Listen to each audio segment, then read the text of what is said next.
I'm Ivan Morison.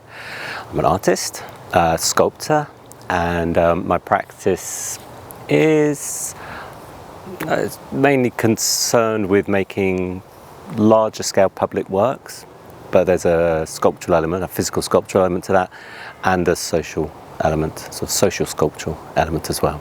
Sculptures for the Sainsbury Centre, they are very simply three piles or stacks of material or matter. So material and the stories that go with that.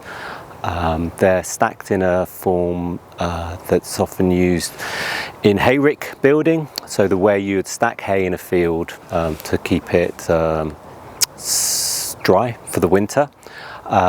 We don't do that in the UK anymore. Our agricultural methods are too mechanised, but in Eastern Europe you'll still see them, and there's something beautiful about them later on in the season. As they've taken the hay away from these hayricks, they start to develop these incredible sculptural forms. So in some ways we're looking at doing something similar to that, thinking about these hayrick forms in a sculptural way, but also thinking about the material that goes in them.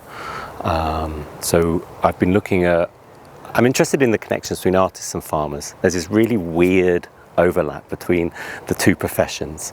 You know, we exist in kind of parallel economic conditions. You know, we rely on state funding to a degree. We also have a very distorted commercial side to our business models. It's both also a vocation as well for both of us. And then in each profession there's sort of people working in a kind of radical vein, doing new things. So in this region, in Norfolk, we've been following different farmers who are doing that, who are kind of like these radical farmers. I mean, like the idea of the rural is incredibly radical, I think, at the moment. You know, agriculture has to change in terms of addressing climate change. It's a really big contributor to that, as well as habitat loss. So, you know, we're interested in farmers who are dealing with that head on, looking at different models of that. So what you see of these works is really an accumulation of that, some of that agricultural byproduct as well from these different farmers. Yeah, so there's the main element that you're going to be looking at here is, it's like a long stem straw, which has been grown at the same time in the same crop with bean as well. So these are two species that coexist very well. They both bring something to each other by growing them together. That's from Shimpling Farm. So Shimpling Farm, it's a big farm, so it's a big agricultural system, but they converted to organic like 20 years ago. They're one of the very early people to do that, and they face a lot of stick. You know, they're kind of shunned by the agricultural community for doing that. And they saw a system where they were paying for land consultants to tell them what to do with the land, and then having to buy from the same company that what they're being proposed that they were going to buy.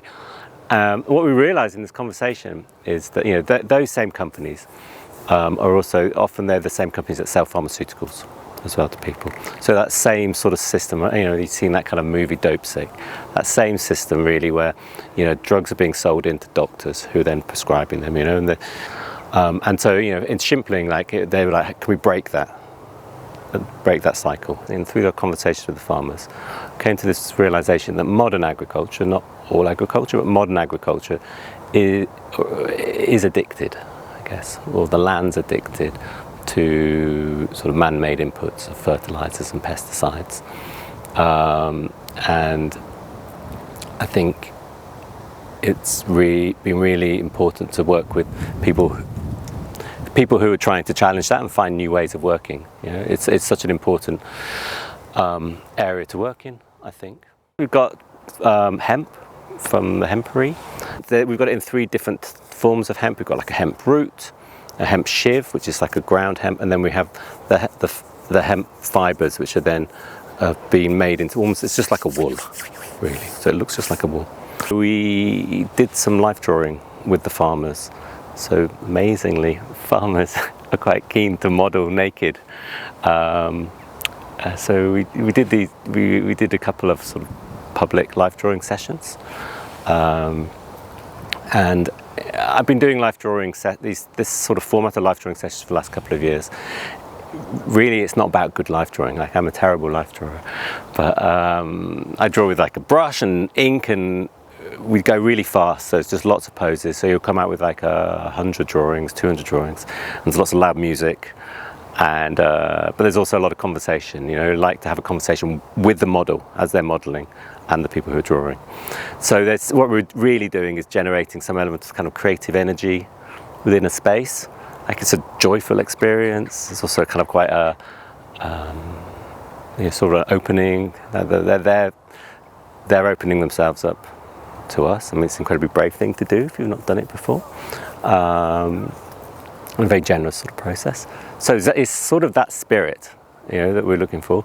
So then you end up with like 200 life drawings, and they're quite abstract because they're very fast. And yes, I'm thinking about the forms of those when we're making these, but we're also thinking about what that felt like, I think, in that space with the farmer naked, having that conversation with another 20 people around with some music on, you know, what that felt like, that energy in the space.